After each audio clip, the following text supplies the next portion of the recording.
Fuentes, when she gets here, will be here for Mayor Pro Tem Alter, Councilmember Ellis for Councilmember Natasha Harper-Madison, Commissioner Jones has Mayor Houston's proxy, Heather is here for Tucker, Amy Patillo has Judge Brown's proxy, I have Commissioner Beckett's proxy, and I believe Commissioner Terrio has Judge Oakley's proxy.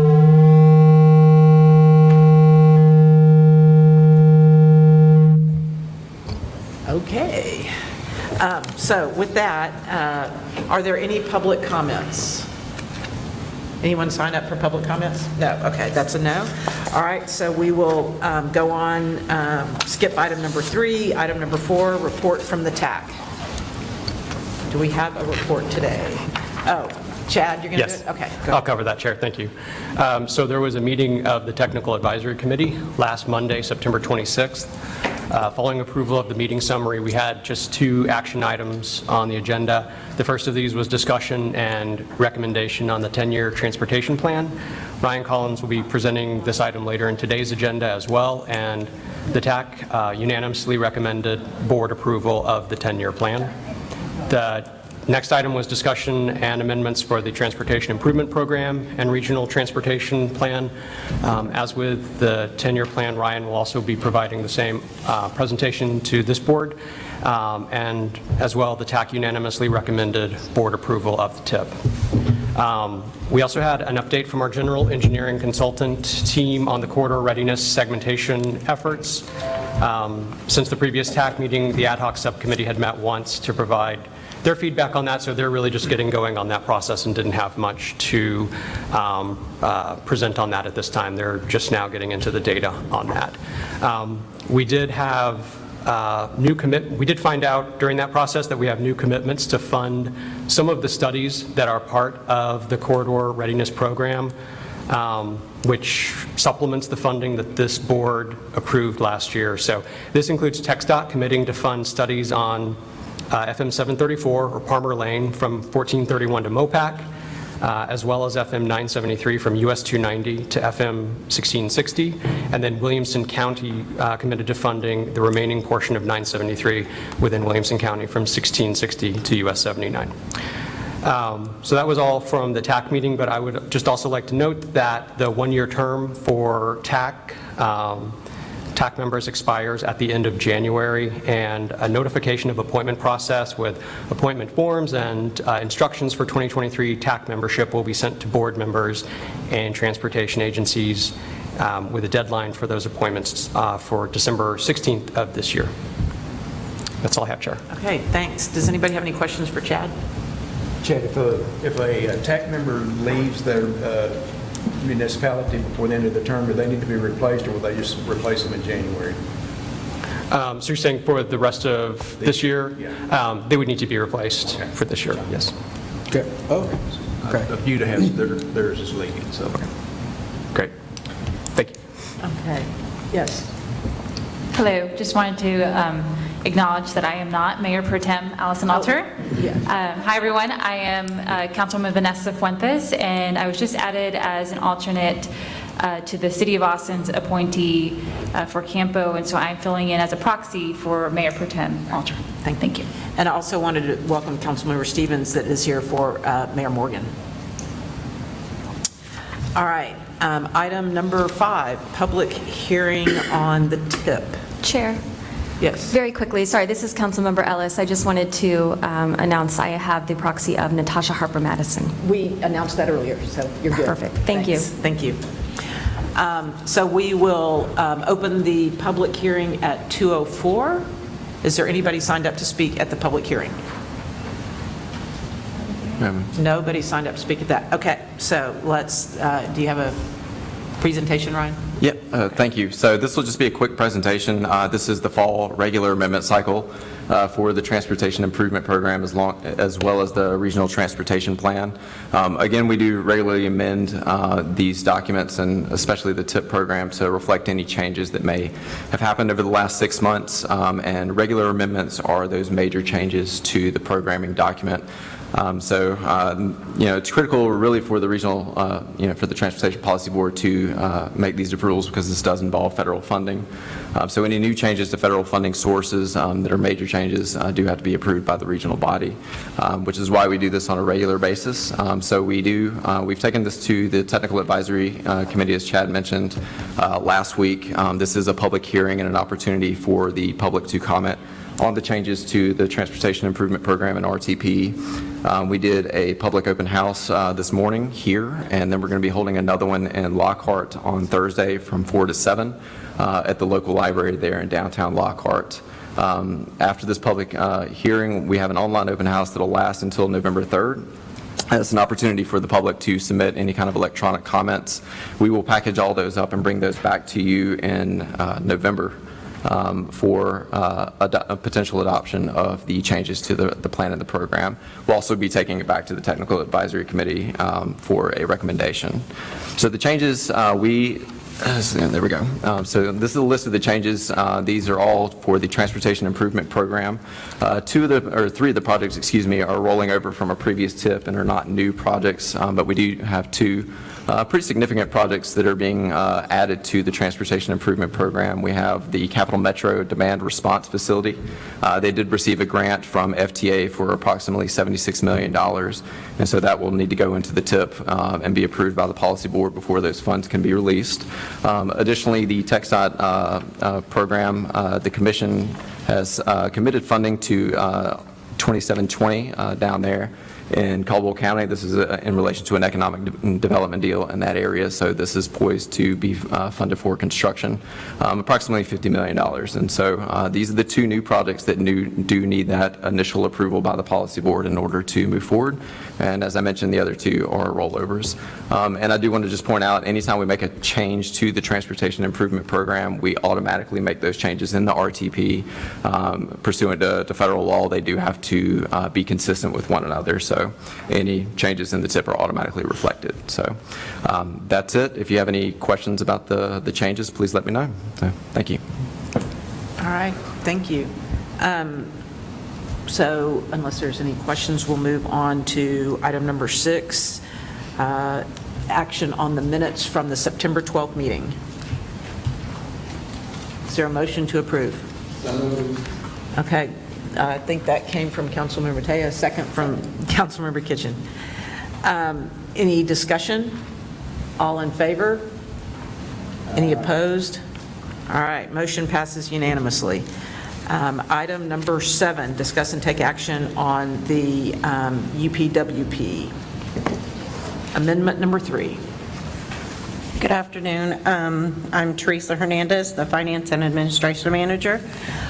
Today we are proposing, let's go over the UPWP. So the UPWP is a federally required document that identifies our planning priorities and activities. Usually we amend this throughout the year. And so today we are proposing amendment number 3. And this item is to carry over unexpended funds from fiscal year 2022 to fiscal year 2023 on several of our program activities. And those are listed in your background paper. There is an error on subtask 5.2.10 and 5.2.11. That is the Chestnut Street Corridor Study and the Austin Avenue Corridor Study. In your background paper, it lists STBG funding, and that is PL funding. And we are also adding $20,000 local funds from the City of Georgetown for the Austin Avenue Corridor Study. On September 12th, the Policy Board approved CAMPO to enter into an ILA with the City of Georgetown for the Austin Avenue Corridor Study, in which the city would provide $60,000 of local match, and $40,000 of it was previously committed and was listed in the UPWP.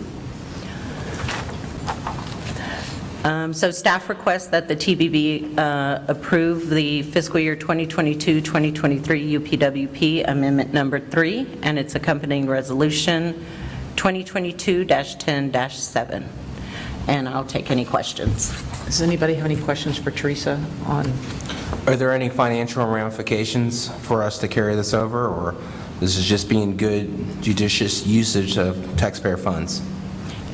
What happens is usually we put most of the funding in the first fiscal year, and if those funds are not used, we carry them over to fiscal 2023 so that we're not in the negative. Any Madam other- Chair, when you mentioned the correct funding sources, the PL, what is that, and is that the same as the transportation planning funds? That is correct. Okay, thank you. Any other questions? All right, is there a motion to approve this amendment? Mayor Schrader, and then Commissioner Jones. I was about to call you Judge Jones. I like that. Any further discussion? All right, all in favor? Any opposed? All right, motion passes unanimously. All right, item number 8, discuss and take appropriate action on the Chestnut Street multimodal corridor study.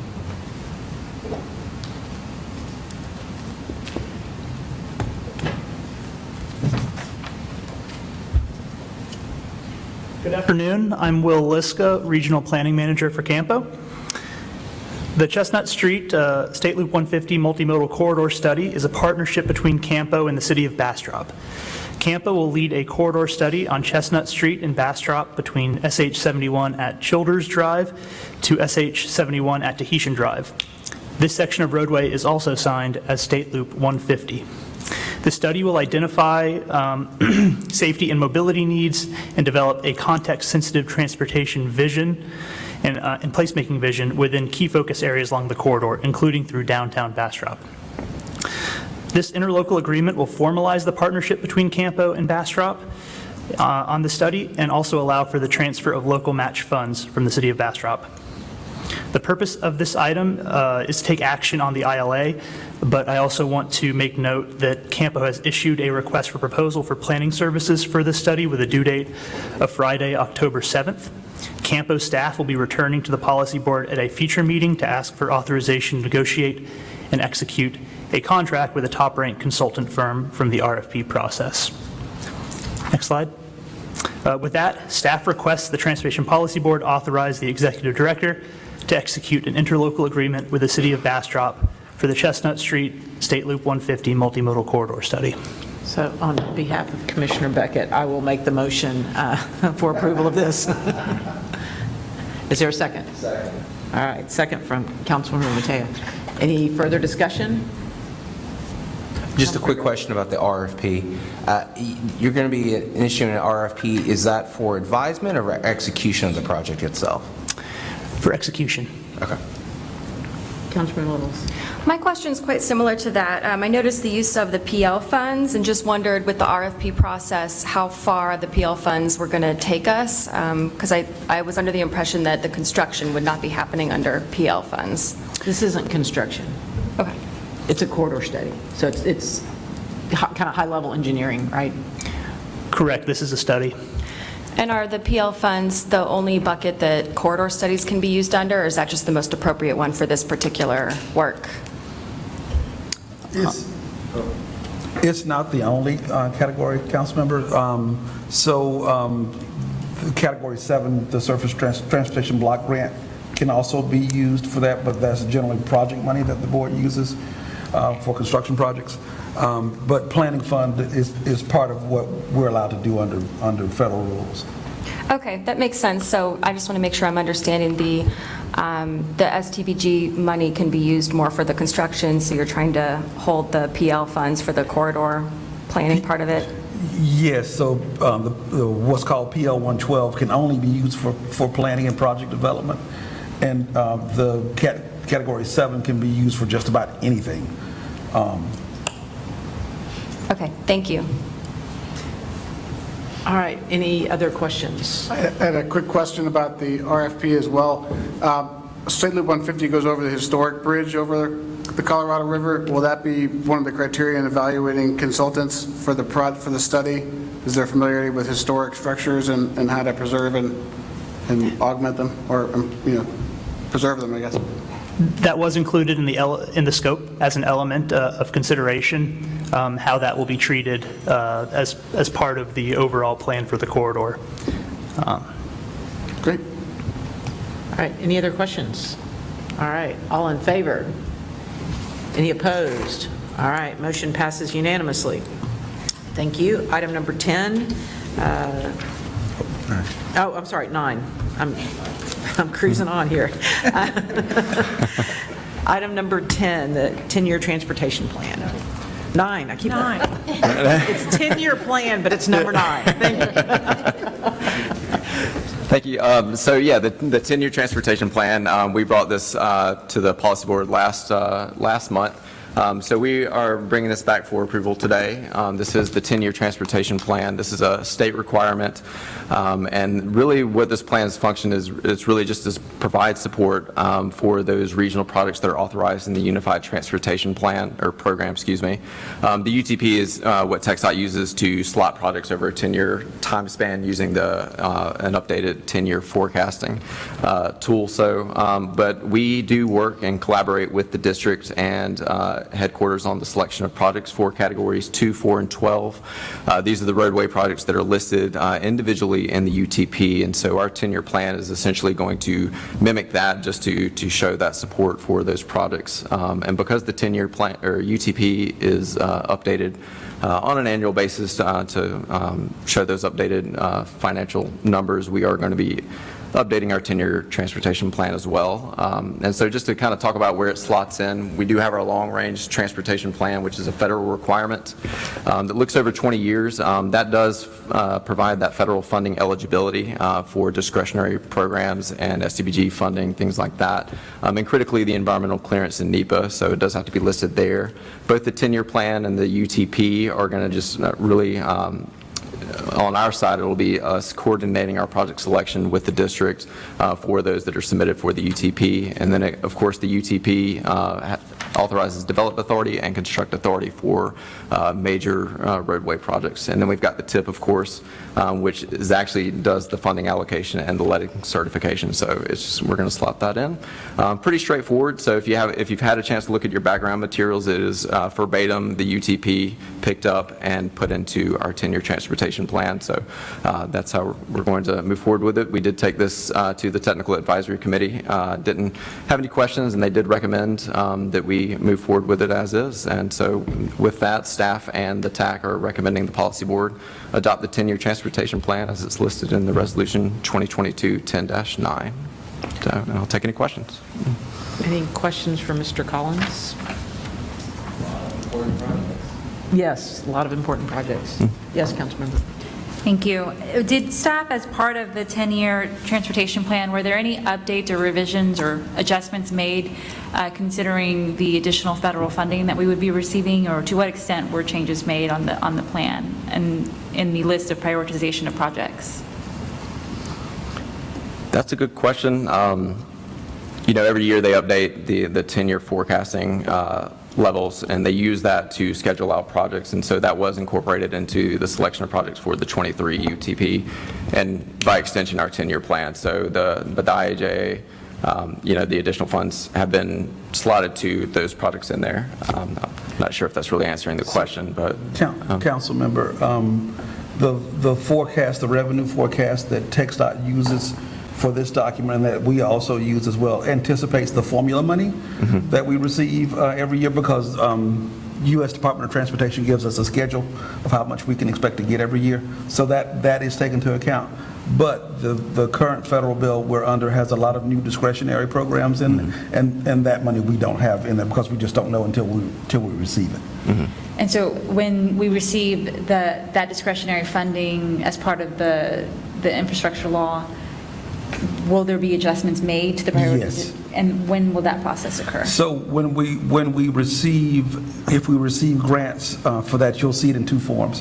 One will be, we'll have to make amendments to our long-range plan and to our transportation improvement program to include those items if they aren't already in there, and then you'll see the funding show up there.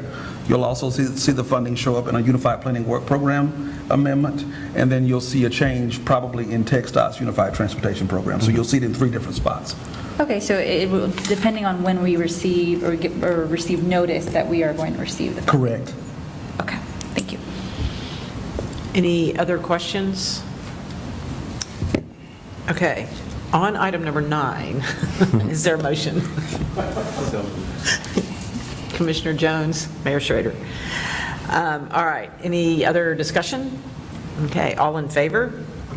Any opposed? All right, motion passes unanimously. Now, item number 10, authorize Mr. Johnson to begin negotiation with the Northeast Burnet County Corridor Study contract. Good afternoon. This item is for contract for the Northeast Burnet County Corridor Study. So this will also be a study within the northeast section of Burnet County. You'll see the study area includes to the north of State Highway 29, to the east of FM 963, and then over on the eastern side, that's the Burnet-Williamson County line, and to the north, Highway 183, and also the Bell-Burnet County line. So we will prioritize looking at existing alignments and existing facilities to see what types of improvements will be needed in the future, identifying current and future transportation needs, and then advancing those recommendations for future project development phases. So this will be a high-level feasibility study. If you can go to the next slide, Ryan. So we do not have an evaluation matrix in here.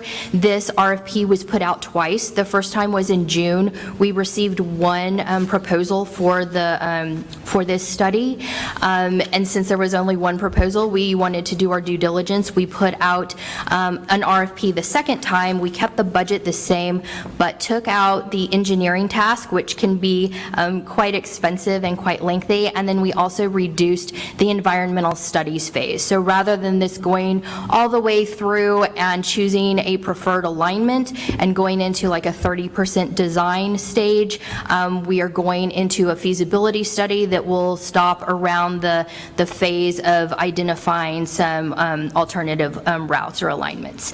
So we reduced that scope while keeping the budget the same. The second time we issued the proposal, we received the same consulting firm was the only one to submit. So we feel we've done our due diligence here. We evaluated the proposal and found it quite responsive to the RFP, so we are recommending that the board authorize the executive director to negotiate and execute a contract for the Northeast Burnet County study. All right. Any questions, or is there a motion? I got a couple of questions, Madam Chair.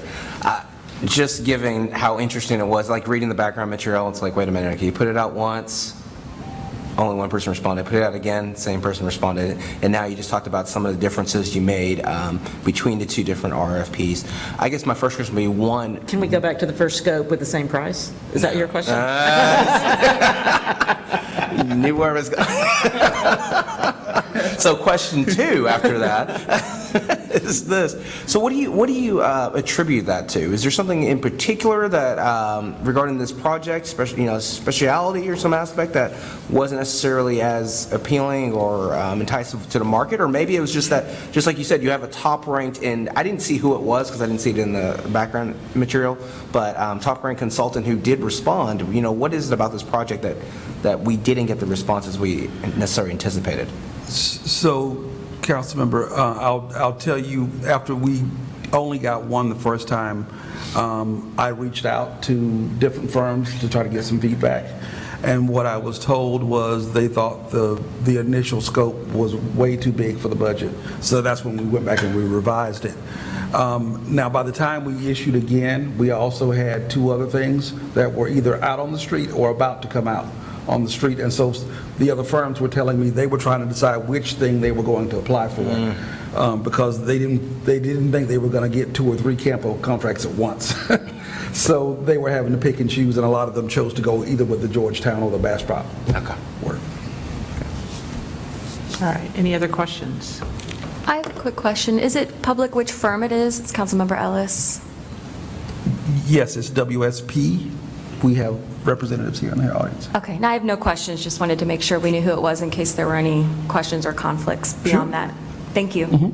Just to clarify, it's WSB as in boy. Wow, way to go, Ashby. I keep saying Parsons Sprinkler Hall, so you keep All right, any other questions? Is there a motion? All right. Second by Commissioner Jones. All right, any other discussion? All in favor? Any opposed? All right, motion passes unanimously. Now, item number 11, functional classification for Breaker Lane extension. Thank you. So this is just a quick item. This is a functional classification change, and if you're not familiar, we do have to make functional classification changes to the roadway network, typically to reflect changes such as connectivity, traffic, and capacity changes that happen over time. One of the critical things that functional classification does is that federal funding has to be spent on a functional classification of a minor collector or above. So we have two projects, Breaker Lane and Breaker Lane North. These are sponsors. City of Austin is sponsoring Breaker Lane from Dawes to Samsung Boulevard, and then Travis County is doing Breaker Lane North, which is from Samsung Boulevard, I think, to Harris Branch Parkway. So they're doing those in partnership, but in order for those to receive federal funding, they do have to be functionally classified. They're currently unclassified. This is an extension of the current Breaker Lane roadway. And these were funded back in 2018 during the project call. So the City of Austin portion for Breaker Lane is going to move forward, I believe in March of 23 is where it's currently scheduled to let. But in order for that to move forward, we have to change the functional classification. So we are recommending, since it's unclassified now, we are recommending that these be classified as a minor arterial. And that's because Breaker Lane is, the existing Breaker Lane is currently classified as a minor arterial. So we'll just be extending that classification to these new roadway sections. And so with that, I'll be asking the policy board to approve those changes. Again, the policy board does have to approve all functional classification changes, and then that's put together in an application that goes to the Federal Highway Administration. Now, they do make the final determination regardless of what we decide to do here, but it does have to be approved before that application process can start. It has to be approved by the policy board. So that's why we're here today. Pretty straightforward, but looking forward to get these projects moving forward. So with that, I'll be asking that the policy board approve the requested classification. Thank you. I'll move approval. Is there a second? Councilmember Kitchen. All right, any questions? This is a fairly routine thing.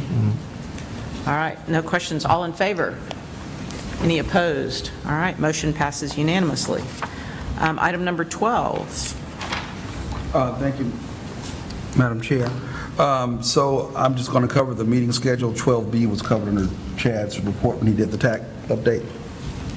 So in your package, you'll see the meeting schedule for this body for next year, and I'll just point out that you'll see meeting dates for March and July and December, though we know that this body, if possible, likes to not meet during those times, but we schedule them just in case we need them, and then we'll cancel as we get closer to, once we confirm that we don't need those meetings. I'll also point out that you'll see that next October's meeting is also a week early. Instead of the second Monday, it's the first Monday again to avoid the holiday. So with that, that's all I have, Madam Chair. Okay, all right, thanks, Ashby. And I don't know, Kim, I don't know if you've sent it out yet or not. I sent you an email on Friday with Ashby's evaluation. Did you get it? Did y'all get it in policy board? I see some heads nodding. Did y'all get an email from Kim? Okay, Kim, if you didn't get it, I'll resend it, but it's going to be Ashby's evaluation, and if you would, once you receive that, if you will get it back to me by October the 14th at 5 o'clock, no later than 5, and then the executive committee will meet later on, I think the following week or the week after, and go over Ashby's evaluation, and then we'll bring the results back in the November meeting. So if y'all will do that, I would appreciate it. Our next TAC meeting is going to be October 17th, our next policy board meeting, November 14th, and CAMPO staff, this is your reminder, you have to have your benefit enrollment done by the end of Friday, so. Oh, thank you. Just a little reminder for you all, so you, please 'cause I make sure gotta you take care of that. So.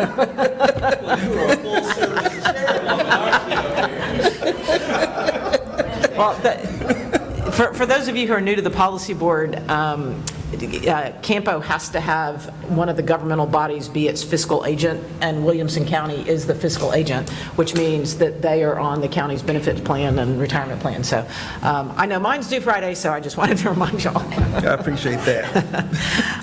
Unless there are any other questions about that, we stand adjourned at 2:30. Thank you all for attending.